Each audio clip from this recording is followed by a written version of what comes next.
Alright, hotshot, so you made it past a decent amount of the campaign, you were able to get past the 160 wall, or just about to, and your roster is becoming populated with a variety of units that you may or may not know how to play. In this volume on my detailed series of guides that I call Cummander Bootcamp, I'm going to be explaining the advanced methods of how to build a team and play them effectively, including determining how to review characters on your own and figure out what role they're expected to play, and hopefully with the knowledge that you take away from this video, it will help you understand what makes a good team and how to form one of your own, regardless of what roster you have for each scenario in the game. There's a lot of things to cover, so without further ado, my name is Psyche, and let's get started. Before I start, I may use terms like burst rotations and cooldown reduction. If you want a refresher on the basics of team building, I got a guide for that too.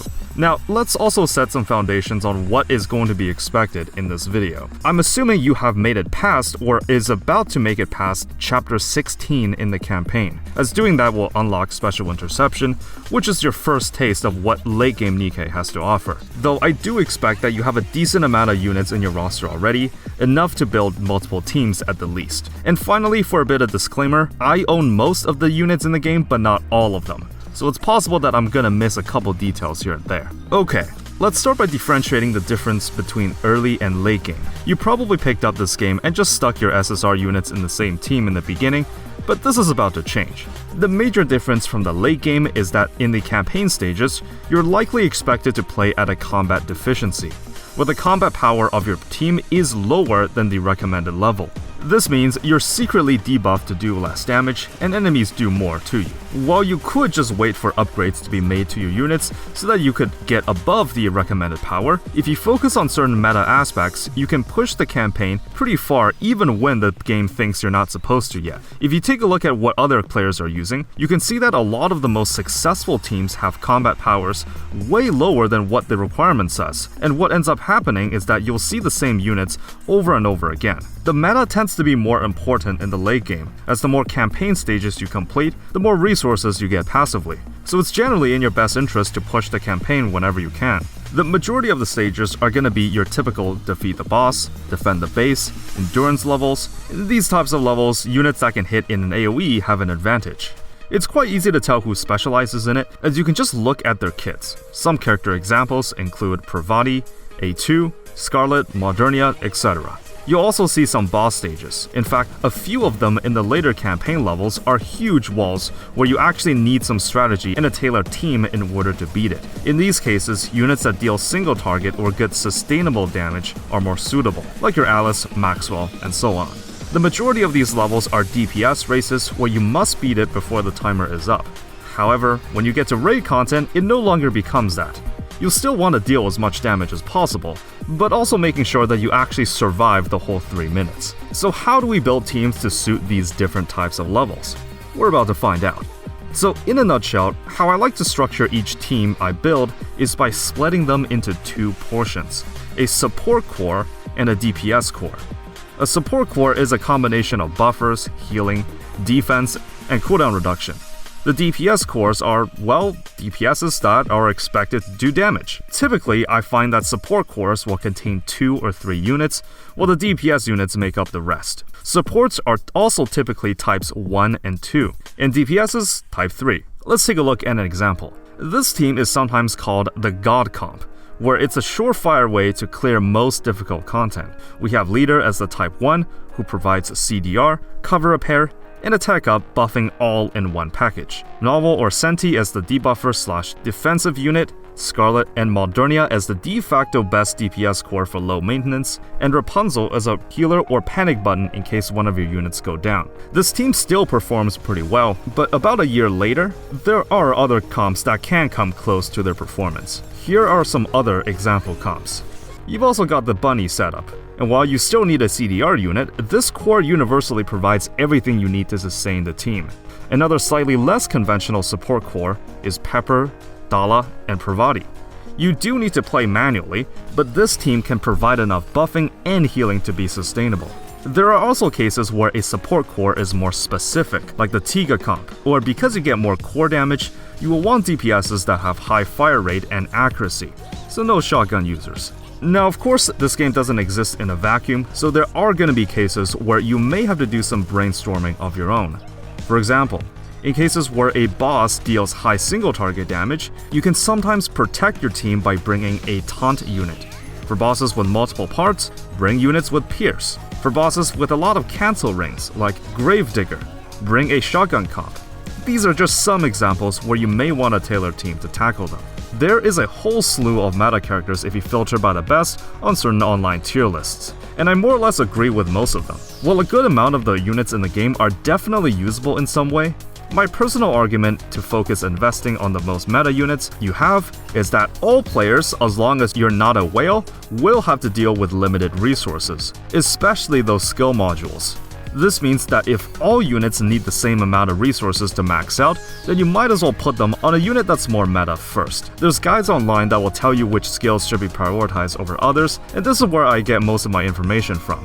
If you can get away with not using resources, this is your chance to take advantage. Of course, some people believe in waifu over meta, so if you just want to see more of your favorite, here's something I believe. While I like to level my favorite units too, I think it's also important to cover all of your bases when it comes to things in the game meta-wise, like full clearing the challenge mode for events, contributing to your union raids, or full clearing the solo raids. Because after you can reliably maximize the rewards you get from these events, then I think it's okay to invest in whoever you want. This is still a waifu collector sim, so I don't really mind who you use, but I personally like to get all of my bases covered first.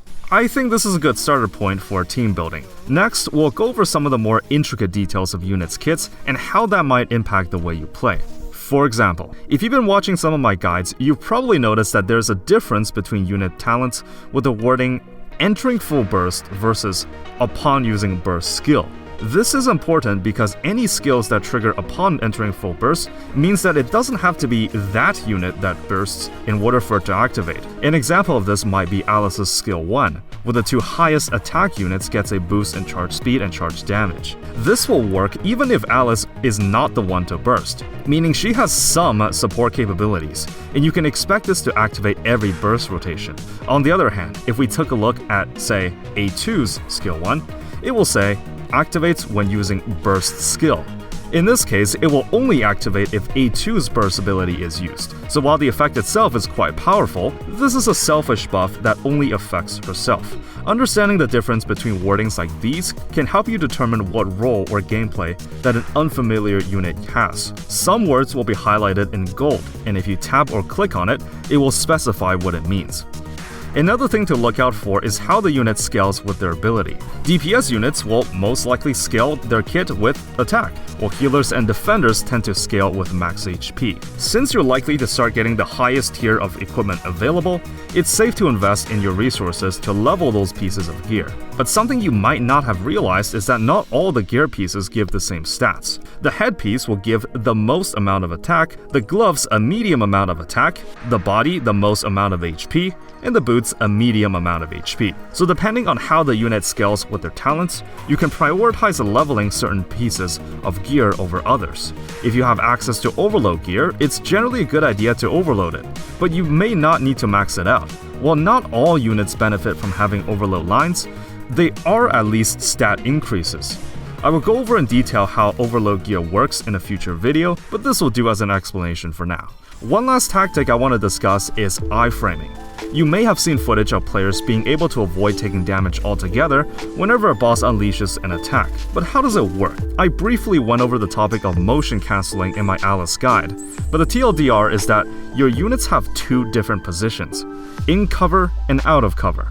The main difference is that the two positions technically place your Nikke in different locations, being in cover slightly on the left, and while shooting or out of cover places them slightly on the right. What ends up happening is that certain enemy attacks will aim for the current location that your unit is placed at, and then when your unit switches, since the attack has no way of changing trajectory midway, it just hits the spot that your unit was at previously, and it misses completely. While anyone can iframe, it's way easier to do it with a taunt unit, as you can predict who the enemy is gonna try and hit. The best unit to do this, in my opinion, is Noise, but others exist too. Let's see it in action. In the special interception blacksmith fight, I stick out my Noise in the out of cover position. and then when the boss fires out bombs, I sneak back into cover, and the bombs will miss noise completely, as the shots were fired aiming at my out of cover position, and they just can't magically change course midway. This is an aspect of the game where there's actually a degree of skill ceiling. If you become good at doing this, you can potentially clear out levels with ease. Please note that not all enemy attacks can be iframed. The ones that can be mostly lie with bombs, missiles, and certain turret attacks. You're definitely not dodging a giant explosion, Chief. Alright, that was a lot to cover, but those were some of the most important late game tips on gameplay and team building. Let's recap what we learned. In team building, a team is typically divided into a support core and a DPS core. The supports will usually contain 2 or 3 units, and they're likely to be types 1 and 2, giving all sorts of helpful buffs such as healing, attack ups, CDR, or debuffs on enemies, while DPS units will make up the rest of the team, are typically type 3s that are expected to do the bulk of the damage. When investing your resources into equipment or talent levels, you can either research what online guides are prioritizing so that you can save those skill modules for other units, and depending on whether the unit scales with attack or HP, prioritize the gear pieces that can provide the respective stat. Be sure to pay attention to the wording of the skills, as there can be distinctions. You can also check any bolded words by tapping or clicking on them. And lastly, we saw an example of iframing, which is typically done with taunt units, and when used correctly, can save you from some devastating enemy attacks. Of course, there are way too many factors that go into every player's account that I can't go over every single scenario, but hopefully with this video, I was able to give you a good heads up on how you can build teams, manage your resources, and know the roles of any units that you come across in the future. Next time, we'll be taking a look at how you can defeat every special interception boss so that your first overload gear pieces will start trickling in. As always, thank you for watching, and always remember, have fun with the game.